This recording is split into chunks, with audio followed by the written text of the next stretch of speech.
आए हुए सभी प्रेस बंधुओं का स्वागत है। जैसा कि हमारे प्रवक्ता आदरणीय जोरावर सिंह जम्वाल जी ने कहा कि एक विशेष प्रेस वार्ता है,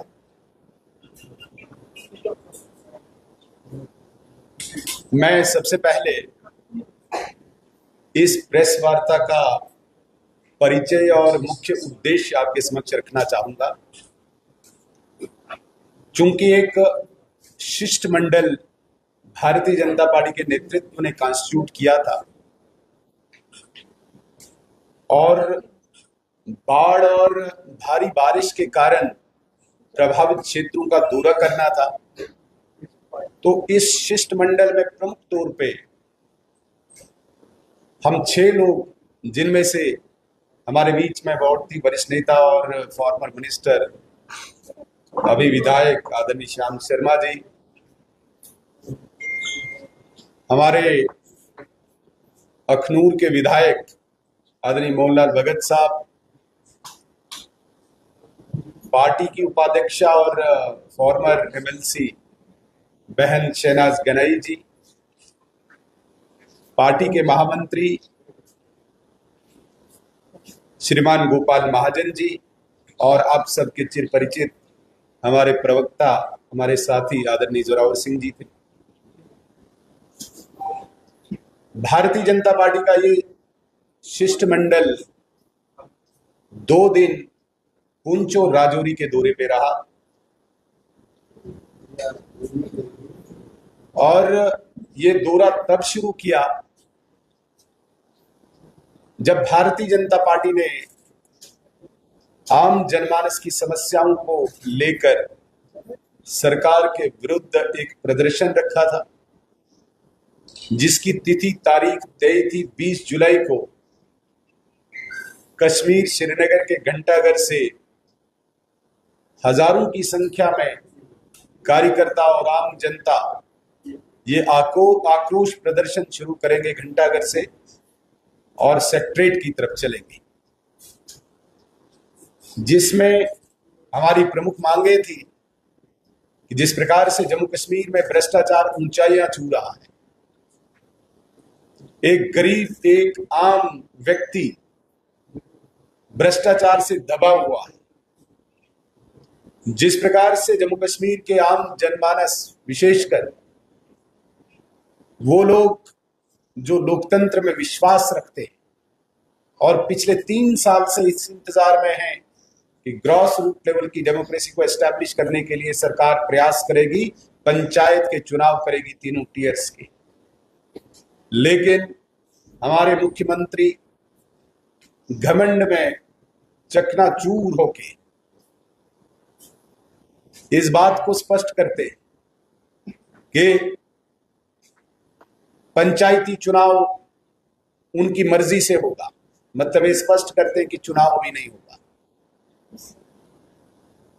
जिस प्रकार से जम्मू कश्मीर में नौजवान, नवयुवक, गरीब, मेरिटोरियस जो पढ़ाई में एक्सेल करता है, इस इंतजार में है कि वो अपने परिवार के लिए, रोजी रोटी के लिए वो नौकरी कहीं से उसे मिल पाएगी, जॉब उसे मिल पाएगा, उस जॉब को जम्मू कश्मीर की जनता आउटसोर्स कर रही है। हमें उसका भी कोई मलाल नहीं कि आउटसोर्स जॉब कर रहे हैं, मलाल हमें इस बात का है कि रिक्रूटमेंट मैकेनिज्म, रिक्रूटमेंट प्रोसेस कोई फिक्स नहीं है और फेवरेटिज्म इस आउटसोर्स जॉब में ज्यादा चल रहा है। इन प्रमुख मांगों को लेकर भारतीय जनता पार्टी की तरफ से एक आक्रोश, एक प्रदर्शन 20 जुलाई को तय था, लेकिन 18 और 19 की मध्य रात्रि में जिस प्रकार से राजौरी के स्वरणकोट के बहुत ज्यादा क्षेत्रों में और प्रॉपर पुंछ में, थना मंडी के बहुत सारे क्षेत्रों में भारी बारिश और बाढ़ के कारण लोग प्रभावित हुए, लोगों की जान चली गई 19 तारीख सुबह सुबह ये समाचार, दुखद समाचार सब लोगों ने सुना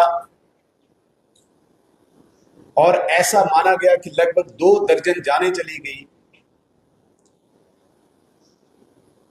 तब किसी भी राजनीतिक दल, किसी भी सोशल सामाजिक संस्था का ये दायित्व बनता है कि सभी गतिविधियों को स्थगित करके लोगों के बीच में जाके उनके दुख और दर्द में शामिल हो।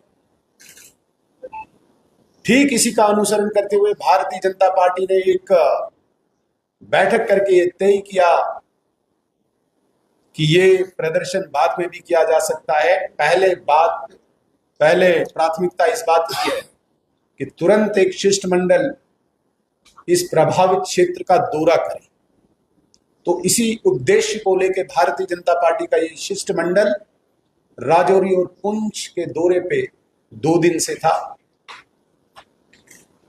और इस दौरे का हमारा मुख्य उद्देश्य प्रभावित परिवार के लोगों से मिलना, उनके दुख दर्द को समझना, वहां पर हुए मौके के नुकसान का जायजा लेना, उनको हौसला देना और सरकार के माध्यम से उन तक हर संभव सहायता उपलब्ध करवाना। हमने हर उस क्षेत्र का दौरा किया जहां पे बाढ़ और भारी बारिश के कारण लोग प्रभावित थे। मंजर बहुत ही भयावह था, खौफनाक था, अगर कहें तो हृदय विदारक था।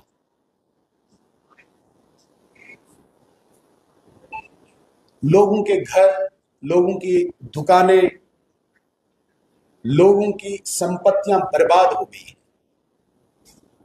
बहुत परिवारों ने अपने प्रियजनों को खोया। हमारा तो ऐसा मानना है कि जो क्षति हुई है, जो हानि, जो नुकसान हुआ है, इसकी भरपाई करना असंभव है और जिन परिवारों ने अपने प्रियजनों को खोया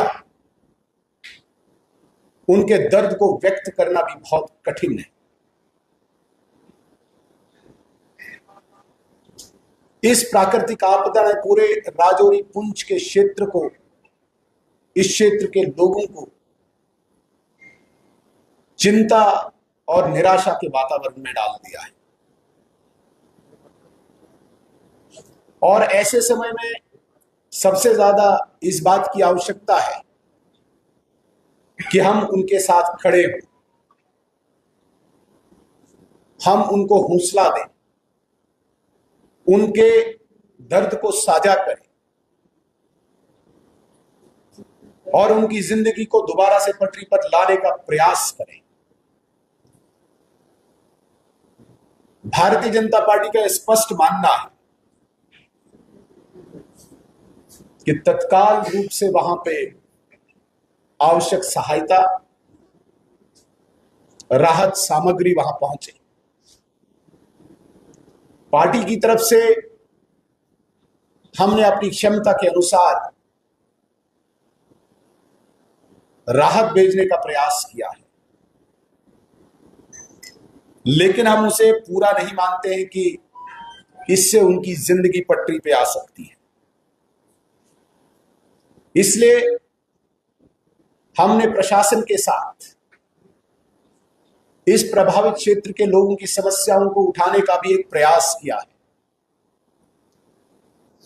ताकि समयबद्ध तरीके से उन तक आवश्यक सहायता, आर्थिक सहायता, राहत सामग्री पहुंच पाए। हालांकि इस पूरे घटनाक्रम के दौरान सरकार की भूमिका को लेकर, सरकार की गतिविधि को लेकर लोगों के अंदर हमने निराशा और आक्रोश देखा। जिस समय सरकार और सरकार के प्रतिनिधियों को प्रभावित परिवार के लोगों के साथ खड़ा होने चाहिए था, उनके दर्द को समझना चाहिए था और विशेषकर सरकार को राहत और बचाव कार्य की निगरानी करनी चाहिए थी, उस समय सरकार और सरकार के प्रतिनिधि लोगों को दिखाई नहीं दी।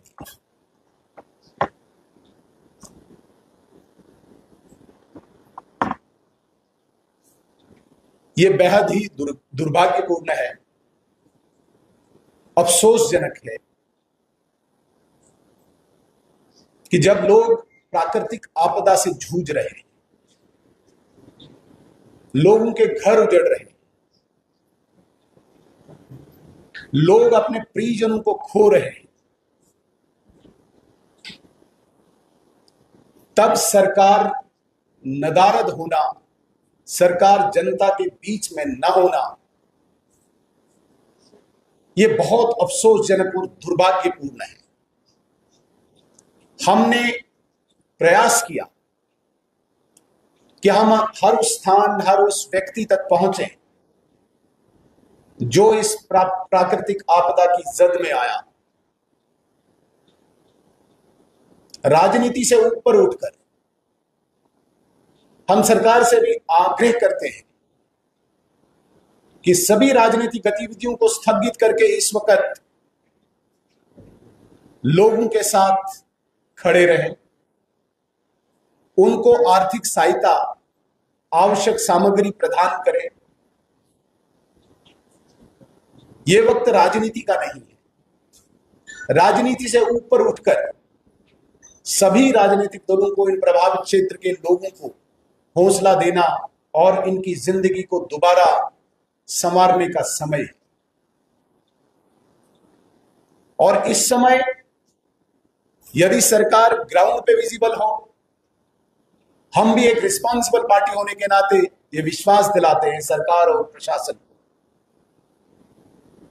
हम राजनीति से ऊपर उठ के सरकार और प्रशासन का साथ देने के लिए तैयार हैं, लेकिन वो कहीं दिखे। हम बिल्कुल इसको राजनीतिक मुद्दा नहीं बनाना चाहते, लेकिन हम चुप भी नहीं रह सकते, क्योंकि विपक्ष की भूमिका निभाने के लिए लोगों की आशाएं और लोगों की अपेक्षाएं हमारे साथ जुड़ी हुई है। हमारा जो प्राथमिक कर्तव्य था वहां पहुंचना, लोगों को हौसला देना, जायजा लेना, वो हमने किया। लगभग 27-28 जाने इस पूरे क्षेत्र में चली गई है। इसके अतिरिक्त 3 जाने कल रगी नाला डोडा में भी गई, बलेसा में, मड़वा बाड़वन में, दक्षिण के क्याड़ में इसी प्रकार के फ्लैश फ्लड्स आए। हालांकि वहां पे कोई ज्यादा जानी माली नुकसान नहीं हुआ, लेकिन स्थिति चिंताजनक है।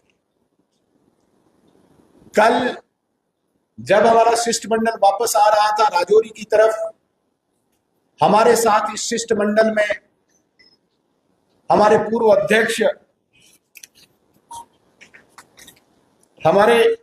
अध्यक्ष आदरणीय रविंद्र रैना जी भी साथ थे। चूंकि वो राजौरी देख के आए, इसलिए हम सब ने फैसला किया कि कल दिन में दोबारा से एक ढोक के अंदर एक पूरा परिवार दब गया, 7 जाने जहां पे रिट्रीव हुई थी। हम सब ने उन्हें आग्रह किया कि आप लोरन तक जाके उस परिवार की भी सुध लें। मेरे कहने का ये तात्पर्य है कि पूरा राजौरी पुंछ के साथ साथ पूरा जम्मू कश्मीर का क्षेत्र, जिसे हम पार्ट्स ऑफ उधमपुर, रामबन भी कहेंगे, इस वक्त प्राकृतिक आपदा की परिस्थितियों से जूझ रहा है। हम सबका दायित्व बनता है कि इस वक्त उन प्रभावित क्षेत्रों में, उन प्रभावित लोगों के साथ हम खड़े रहे जो इस आशा में है कि कोई ऐसी संस्थाएं, प्रशासन या सरकार उनकी सुध लेने आए। आज हम इस प्रेस वार्ता के माध्यम से प्रशासन और सरकार तक की बात जरूर पहुंचाना चाहते हैं। हालांकि जो लोकल स्थानीय प्रशासन है, डिस्ट्रिक्ट लेवल का, जिसमें डिप्टी कमिश्नर, एसपीज के अंतर्गत जो भी प्रशासन आता है, वो हमने एक्टिव देखे। वो हमने ग्राउंड जीरो पे देखी और जितना हमसे हो सका है वो कर रहे हैं, लेकिन इतना पर्याप्त नहीं है, नहीं है। ये बहुत, मैं कहता हूं कि एक छोटा ही लिहाजा इस प्रेस वार्ता के माध्यम से हम प्रशासन सरकार से आग्रह करते हैं कि तुरंत आप जहां पे भी हैं अपनी राजनीतिक गतिविधियों को स्थगित करें। शेयर नहीं आ सकता है, शेयर के लिए प्रदर्शन या ड्रामा नहीं किया जा सकता। आपको इस पर तुरंत लोगों के बीच में आना चाहिए। आप आए और आपके भी जितने भी विभाग आते हैं उन विभागों के अंतर्गत जितनी सहायता आप कर सकते हैं आप करें। हम तो मांग करेंगे कि लगभग जिन परिवारों ने अपने प्रियजनों को खोया कम से कम 20 साल की आर्थिक सहायता और इनके घरों में अभी तो वहां पे स्थानीय प्रशासन ने रिलीफ कैंप्स लगाए हैं। इनके घरों में लगभग 6 महीने का राशन पहुंचाया जाए जो परिवार प्रभावित है, जिनके घर उजड़ गए उनको दोबारा से घर बनाने की व्यवस्था दी जाए। जो लैंडलेस हो गए, जिनकी फसलें तबाह हो गई, उनको कंपनसेट किया जाना चाहिए। ऐसे धार्मिक स्थल राजौरी में तो बिल्कुल पास पास हमने मंदिर और मस्जिद भी प्रभावित होते हुए दिखे हैं, उनको दोबारा से रीएस्टैब्लिश किया जाए, रेस्टोर किया जाए। ऐसे व्यापारिक संस्थान जिनका बहुत नुकसान हुआ है, जो बेला के ग्राउंड में वहां पे दुकानें थी, एक बहुत ही गरीब व्यक्ति को लोन लेके करोड़ों का इलेक्ट्रॉनिक सामान था, ऐसे ही कई उदाहरण हैं। उनका पुनर्वास, जिसे हम रिहैबिलिटेशन की बात करते हैं, रिहैबिलिटेशन का पूरा एक रोड मैप सरकार तैयार करे और यदि संभव हो सके या आपको आवश्यकता है तो केंद्र सरकार से भी आग्रह करें कि इसमें कोई स्पेशल असिस्टेंस मिले। उसके लिए भारतीय जनता पार्टी भी विश्वास दिलाती है प्रभावित क्षेत्र के लोगों को, जम्मू कश्मीर में जितने भी लोग प्रभावित हैं, कि हम भी सरकार का पूरा साथ देंगे इसमें, ताकि लोगों को पुनर्वास करने में देरी ना हो। ये हम विश्वास दिलाना चाहते हैं। मुझे लगता है कि आज की इस प्रेस वार्ता में हमारा मुख्य उद्देश्य हमने आप सबके सामने रखा। आपके माध्यम से ये बात सरकार तक पहुंचे और प्रशासन तुरंत एक्टिव होके ग्राउंड पे लगे। बहुत बहुत धन्यवाद।